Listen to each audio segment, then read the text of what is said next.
It's Jay5 and I'm rocking with the progress report. You know, everything I do cash related. Shout out to Lala and the progress report. The progress report. I definitely been looking forward to this interview, man. It's all about timing. So go ahead and introduce yourself. Who are we talking to? My name's Jay5 with the 5, not the spelled out J-A-Y. The letter 5, I mean the number 5. Let me know. That's me, J5. Okay, that's what's up, man.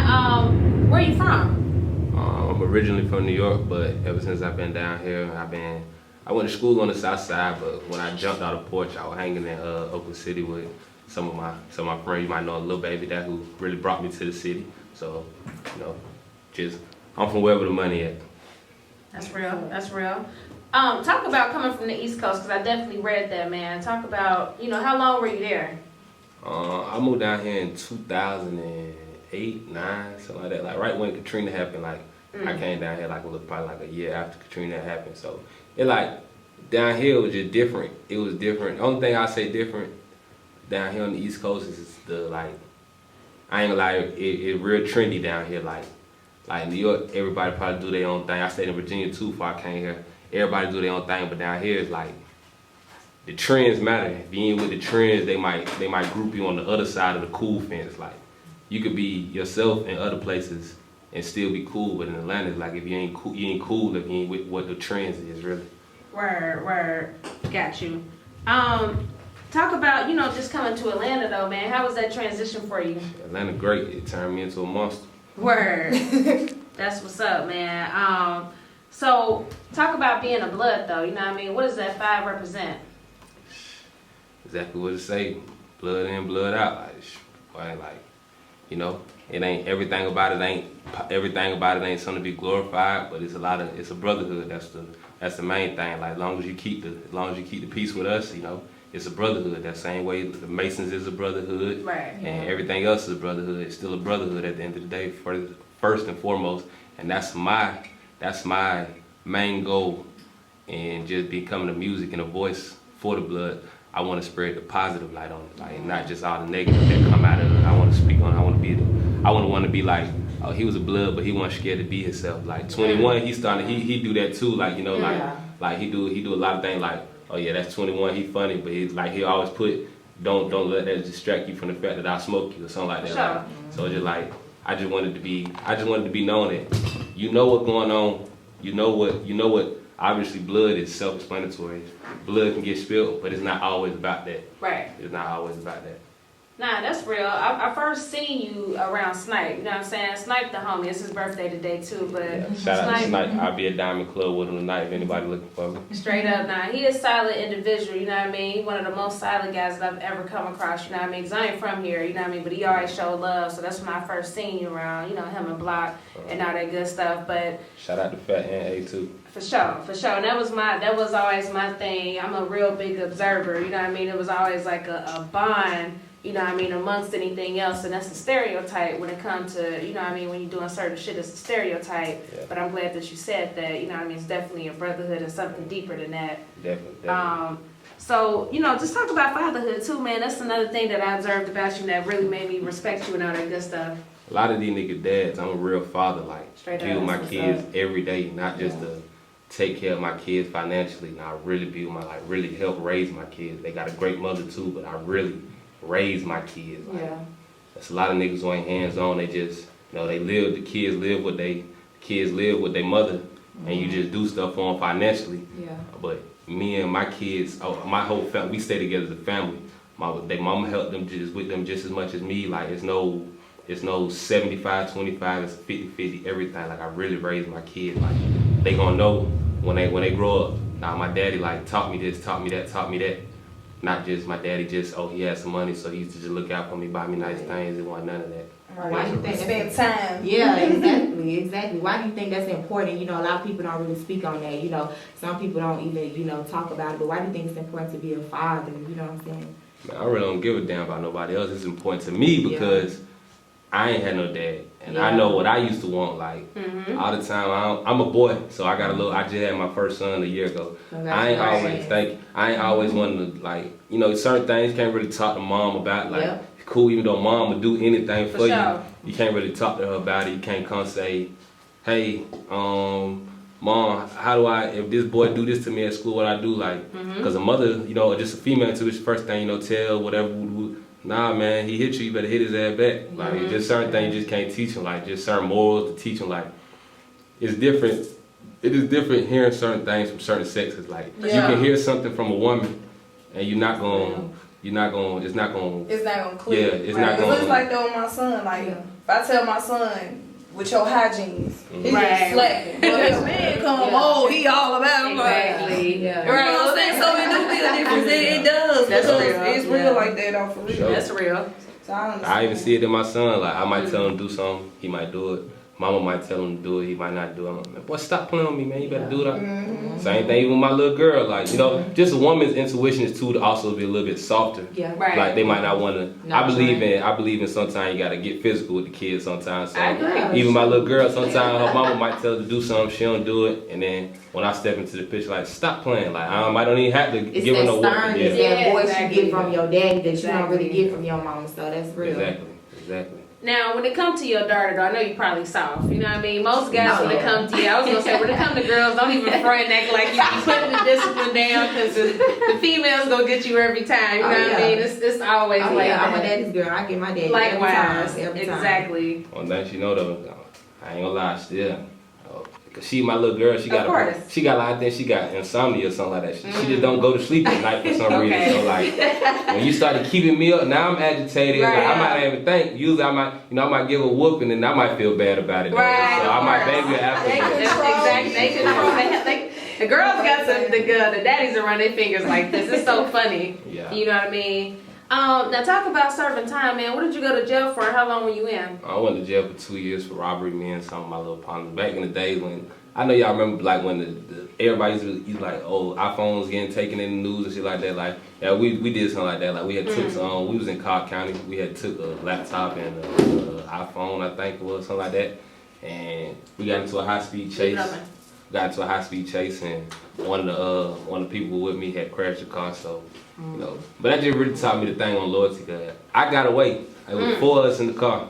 I'm the only one who got away, and you know, won't speak on it. But one nigga who's in the car told on me. The other 2 kept, you know, they ain't say nothing. But one nigga who's in the car told on me. So like, That's crazy. that's how that went. I got away, but you know, I learned first. You know, it's a lot of niggas who speak on like, oh, niggas be snitching, but I ain't really never been in that position. Like, the only reason I went to jail is because another nigga told like, this word what it said in my discovery packet. Blank stated, blank was the 4th occupant in the vehicle Oh wow. and stays Tell at it. blase. Yeah. Gave my full address and everything. Yeah. Well, damn. Yeah, they send it to you, right? You can see it. Yeah, you can see it. That word what it stated. Said the Right. person My told mama on me always told. being in college, if you see it in this club, your ass get caught. Hey, It's on you, girl. hey, if right, if you leave anything, Yeah. it's on you. Like People be don't down look at the back. beginning, but it don't always It don't end be up like like that. that. Yeah. That's how you gonna do, man. You better go do it by yourself. These niggas be some hoes. Facts. Now you got a song called Slums, you know what I mean, where you talk about, you know, just sharing a bed with your sister. Talk about just your upbringing.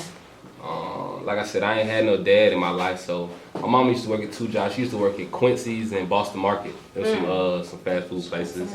She used to work at them. She was working, but it's so crazy. I think about it all the time. Them was the best Christmases though. Like when she got a good job, the Christmases was worse. I guess she had more responsibilities and all. She gave. I guess they just like with everybody. Once you start getting more money, you get more responsibilities. But I guess when we had the welfare and stuff, it was easier for her to just paychecks to focus on making the Christmas be good. But that, like I said, it was just with me, my sister, and my mom in the household. And me and my sister, we both. Well, she 1 year older than me. I'm 24, my sister 25, so we always been real close. Like, and my mama, when she used to go to work, I said we probably started watching ourselves when we was like 9, 10. Yeah. We started watching ourselves when we was like 9, 10. So we only had every apartment we had until we moved to Georgia. We never stayed in the house until we moved to Georgia. And I told her I was in 10th grade. So we had 2-bedroom apartments. My mom would stay in one room, and me and my sister share a bed in the other one. Yeah.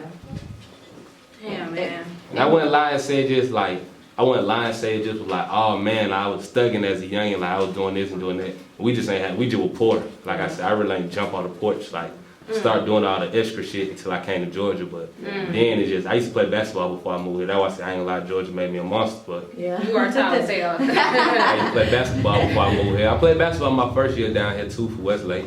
Oh, you went to Westlake? Oh, okay. Good school. I went there too. Word. So being that you come from there, you in the family, what's something you want to give back to the community? You know what I'm saying? I'm always interested in, how artists move, with that. I'm trying to put together a day right now on July 10th.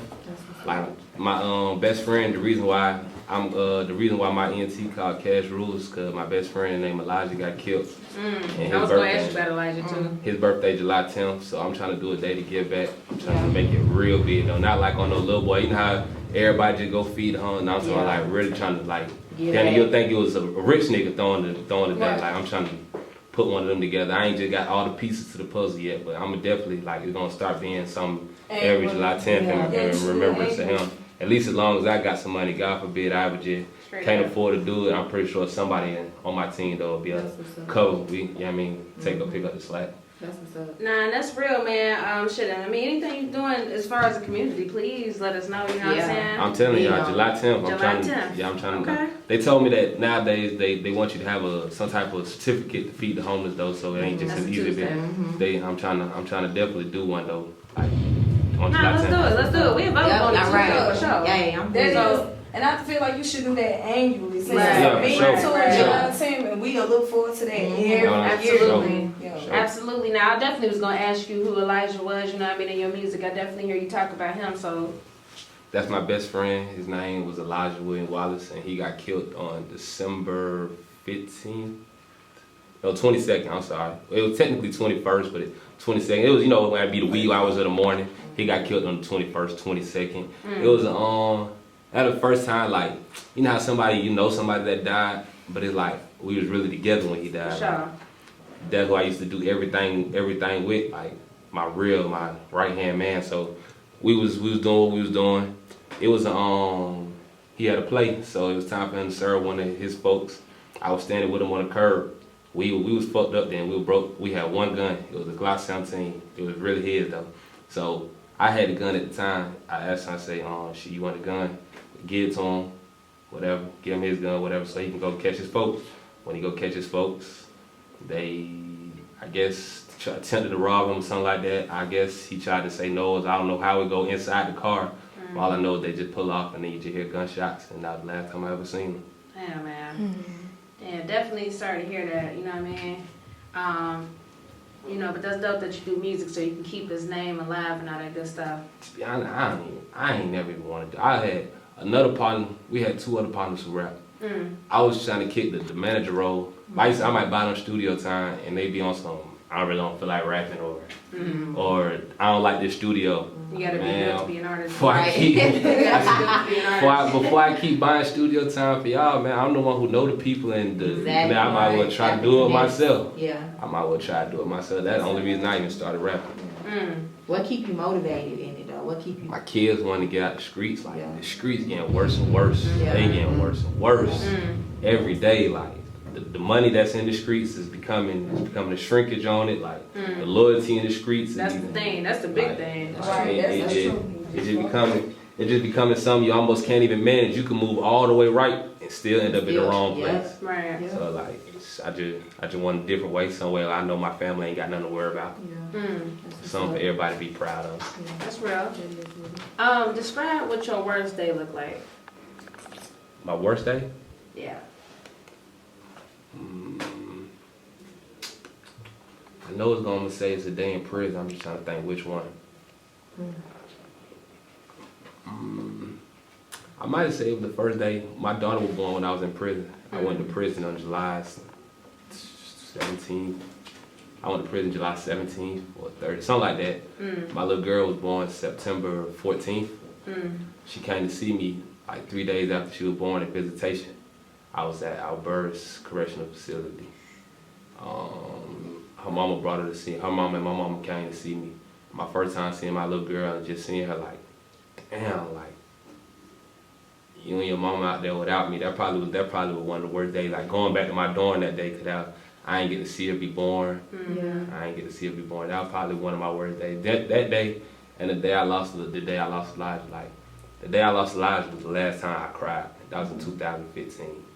And before then, I had did the whole bid. I did the whole 2 years. I ain't cried when I went to prison. None of the times in prison, like that time when I lost Elijah was the last time I cried. I can't even remember. Probably since I was a kid, like at least probably 10 years or something like that. So them 2 days, seeing my daughter from prison and having to go back to my cell the first time, probably them 2 days got to be out of my top two when I say worst days. Yeah. I really can't choose one, but them definitely I remember like every single detail. I can remember every color. Like I can see everything so vividly still. Yeah. That's real. What would be your advice to, a kid that's maybe growing up and maybe they don't have any resources or, they feel down on their luck or they don't, might not understand that it's, their situation ain't gonna how it's gonna be later. Really understand that you're not the only one. Like people start to feel like when they down, like you feel like you're the only one going through this. Like, I talk to some people like, ever since I had some money, I've been the least happiest. Like I've been That's real time. shit. Like, That's real. Like ever since I started having money, I ain't been nowhere near as happy as when I was broke. Like I ain't been nowhere near as happy. But you gotta understand, like you're not the only one going through what you're going through, and also the rain can't last forever. The only way it can last forever is if it ends with death. Like it's like if you die in the midst of all your pain and all your frustrations in life, it has to get better eventually. So you just gotta realize that either it's gonna get better. Of course. Unless God forbid, it's your time to go. For sure. So, and I'm pretty sure everybody's not gonna die of suddenly. So it has to, more than likely it's gonna get better. Right. That's what you gotta understand. But it's on you to want it to get better. Like how some people will sound like, even I found myself doing something. How you get feeling down and you just succumb to it. All the negative thoughts start taking over. You succumb to it, and when you succumb to it, that's when you give all the power to keep feeling down for it. Yeah. As long as until you just be like, man, you gotta get out of it. Like, you can't wear it on your sleeve. You can't let people know how you feeling, because that's when they get a chance to take advantage of you. Absolutely. Like people will start trying to get you to do things they normally wouldn't even ask you to do, because they feel like your mind is weak at the time. So when you make it obvious that you're mentally weak, people become easier influences over you. You just lose all power. So you just gotta stay strong, no matter how down you feel. Stay strong and know that it's impossible for it to last forever unless you don't die. Yep. Stay self-motivated. Absolutely, man. So Self-love. Right, that's real shit. That leads me into my next question, man. Our show here is called, the Progress Report. We like to talk about progression and just getting better and growth and all that good stuff, man, what you've been doing. So what does the word progress personally mean to you? Day by day growth. Because people think you can't change you can't change one day, like you can't just change. People think you can't just change overnight.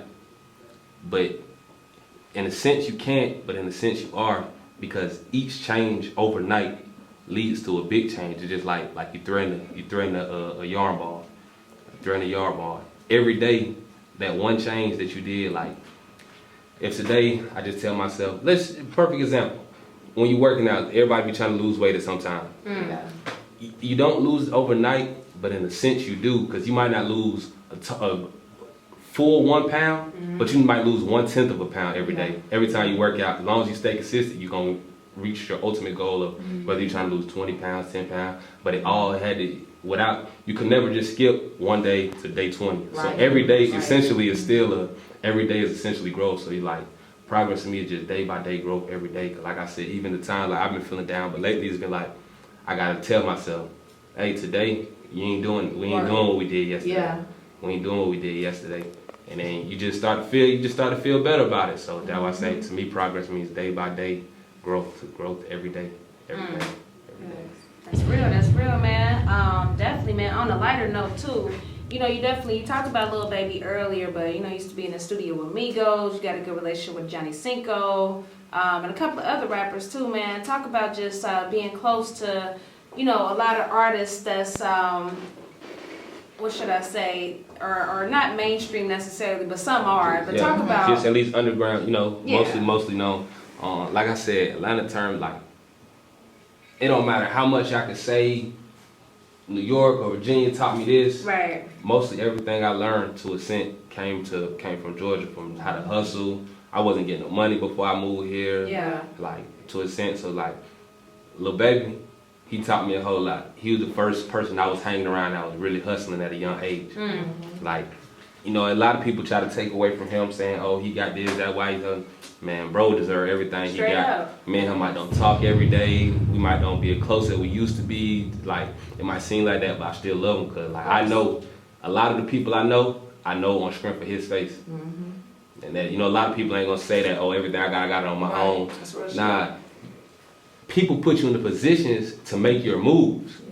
And that's what happened with me. Like, a lot of people I know from him, or, you know, just in the street, certain people might say to this day, like, oh, we ain't gonna fuck with Shawty because he be with him. That's the prime example of people saying, oh, I did this on my own. Nah, this nigga ain't fucking with you because you hang with bruh. Well, I'm not saying that's what's going on, but I'm just saying example, like, bruh, great person. Like, he deserved everything he got. Big ups to him. I'm very proud of his success. Like, he deserved everything he got. You know, so like I said, he was the first person to really just bring me to the city. Like I said, I was going to school at Westlake, so that wasn't really in the Atlanta city limits, so that wasn't really in the mix. So bruh's the one who, him and my best friend Milton is the one who brought me to the city, like, to start putting me in the mix. So now this how you start doing this, doing that. Cinco was the first artist that was like, cause like I said, me and Lil Baby was never rapping, so he couldn't really help me with music stuff. He ain't want no rapper, I wasn't no rapper.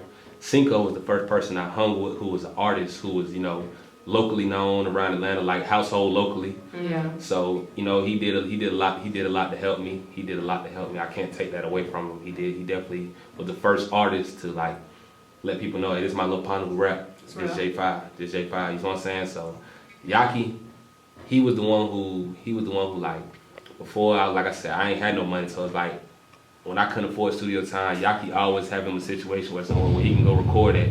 He used to take me to the studio with him. Like, he might get tired, go take that. Go on here, bro, do your thing. So that's why I was able to start picking up good cadences, learning how to ride the beat. Like, all that come from hanging with Yak. I ain't gonna lie. That's where all my swag come from. I don't get my swag from him because we don't sound nothing alike. We don't sound nothing alike. But his kind heart would allow me to catch my own swag. Him bringing me to places where he at to allow myself just to see how it go. Like, we don't sound the same, but I have some of the same recording techniques as him. Absolutely. So I picked up a lot from him musically, like on the actual process of making the music. Maco was the motivation, because it's like, everybody hates Maco. Yeah. Everybody hates Maco. That's what it is with him. Whatever, you know, I don't get into that, but everybody hates Maco. It's my brother. I love him as a person. He's a great artist. You know, whatever he does is what he does. But he's the first person I ever, you know, we all got, like, we think of artists, we be like, whatever happened to them? They must be trash. Right. The man is great. I hear nothing but good things. The man is a great artist. Like, no, I done been, like I said, I done been around every artist who's from Atlanta. Every single one, but Future the only artist I ain't been, like, around personally, like Thug, the Migos, Rich Homie. I done been around every artist in Atlanta.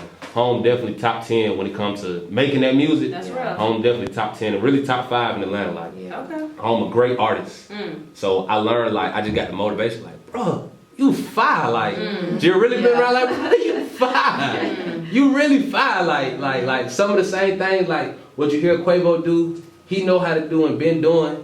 Quavo got much greater success, as we all know. Quavo is he's my favorite artist in Atlanta. Quavo's my favorite artist in Atlanta. But some of the things he's doing now, Maco knew how to do before him, but it's his personal decision. So Michael's also a learning curve for me. Like, don't do the things my brother did. For sure. Yeah. Don't do the things he did. So, you know, I tell him all the time, I love him, and I tell him to the face, like, bro, what are you doing, bro? Like, that's real. Stop trying to do some of this other stuff and focus, bro. You got great music, bro. Absolutely. Focus on that. Stop focusing on these other things that these negative connotations, and just focus on showing the world that, hey, look, I got great music. Yeah.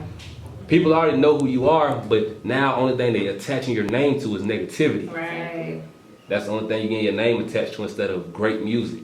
That'd be the difference between a lot of people, like X in his earlier career, rest in peace to the late X, but when he first came, like they were trying to attach his name to a lot of negative things, Right, and he caught it himself though before it can destroy his legacy or whatever. Thank God that it did. That let me stop attaching myself to so much negativity and attach it to positivity and let my music speak for itself. That's what Maco's missing to me. Like he was the person who he's not attaching himself to great music because I don't care what nobody says. Nobody knew another. They call it the weirdo lane. Nobody knew another one before OG Maco. Before Bitch You Guessed It. Nobody knew another. Yeah, nobody knew another person in that lane. So that's one thing they'll never be able to take from him. Yeah. But instead of continuing legacy of that, like I started this, I started that, you want to attach it to everybody sounds like me. Nah, don't do that, man. Don't do that, yeah. Because guess what? One thing about it, it's only so many ways you can sound on that mic. Yeah. Right. You can remix it, throw it away. It's only so many ways you can sound on that mic, though. Right.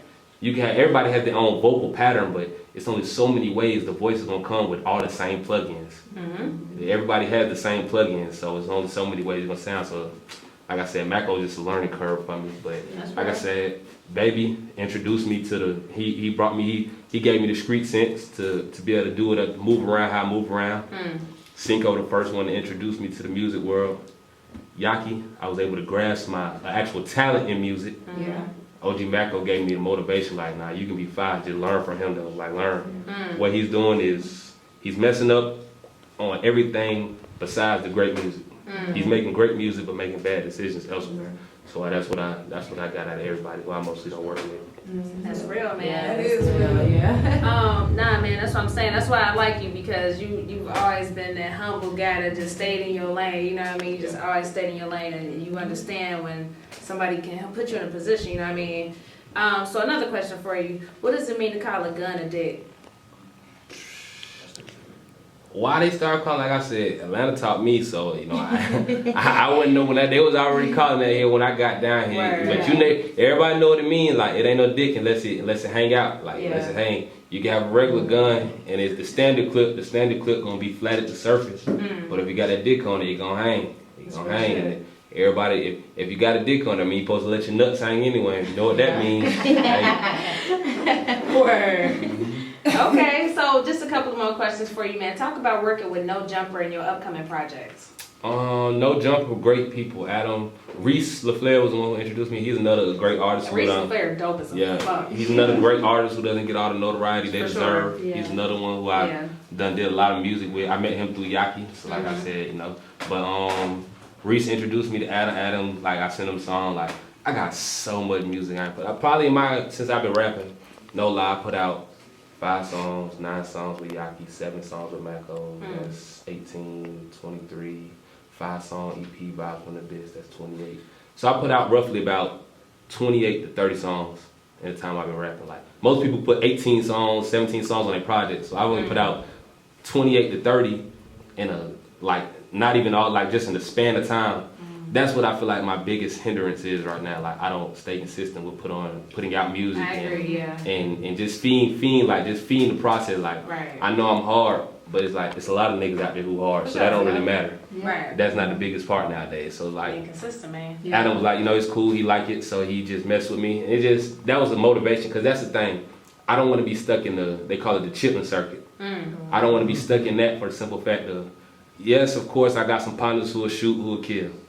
Of course, if a nigga try me, I'm not gonna play with him. Like that's already understood. I'm not one of the people that like to speak on that, be on Instagram with all the guns and shit. Like just, you know, if a nigga ever feel like it's something to play with and they play, we gonna find out what happened.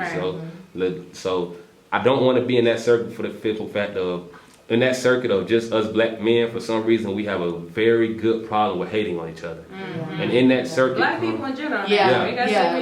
That's a community, and it needs to stop. In that circuit of music, like going to clubs to perform, you know, that's how like Dope B lost his life. Just at clubs versus you never heard of. Only time you hear festivals of shootings, or I've never even heard of a shooting at a festival. Straight up. I heard of the artists getting into it with each other backstage. So that's the route I want to go. Like I want to be like how Young Bands, he black, but he's, you know what I'm saying? Like how the young kid now, that's what I want to go do. I want to do festivals, so that's why I reached out. Like I want to do No Jumper video. If I want to do Elevator, like I want to appeal to a different crowd. I don't want to appeal to to my people gonna fuck with me because they know what I come from. Yeah. Right. Yeah. But I want to take a task upon myself of trying to get these young kids and these Caucasian people to fuck with me like something that they not used to. So I want to just take a task. I found that like just trying to take a task. I know black people gonna fuck with me because they gonna feel like they can relate to me. Yeah. They gonna feel like they gonna relate. So I want to just try to get on this other side of the fence where now it becomes when it's time to go on the road and be on our P's and Q's when we go to. You know, you got to be on our P's and Q's either way. I wanted to get out the street. I want to do music to get out the street. I don't want to get in music and be doing all still the same street shit. I don't want to have to go to my shows with you know, you gonna go to your shows with what you gonna go with. Yeah, but it's positive. I wanted to be like after the club. I don't want to leave. If we had a festival, I might want to have just turn up with the fans. Like, but you know what? Let me speak on this too. We had our 10th anniversary coalition, and it was so many people in there. It was so many good vibes though. Like it wasn't no problems. We had so many people, like so many artists, but it was really cool though. Like Atlanta been doing a lot better though. Like with the artists, like artists, I was like, I be having fans like them. Me like, man, I just wish I was in Atlanta with y'all. Y'all so together. And behind the scenes, it don't really be what it seems. Right. They don't know. People think that everybody. Like I said, at events and stuff, they do a good job. Yeah. I commend the artists. They do a good job of just shining a positive light on Atlanta. That's why most every people, like you hear people from other states saying, I wish my state was like the Atlanta artist state. So like I said, I commend the mainstream artists in Atlanta. They do a good job of making Atlanta shine a positive light. I ain't heard no other any artist from any other state. I always hear them say Atlanta's where, and that's why you see all the artists moving down here. Yep, coming in. And not even just the artists, even with us, you know what I'm saying? Like niggas come fuck with us, you know what I mean? It's all, we all help each other, you know what I'm saying? The DJs, all that shit, the producers, it all play a part, you know what I'm saying? But man, it's been a hell of a pleasure to have you, you know what I mean? We definitely got everything that we definitely was hoping to get, and I definitely can't wait to share this with the people, man. So let them know your social media. So Instagram and Twitter is at 1JAY, the number 5 IVE. And once again, my Instagram and Twitter is at 1JAY, the number 5 IVE.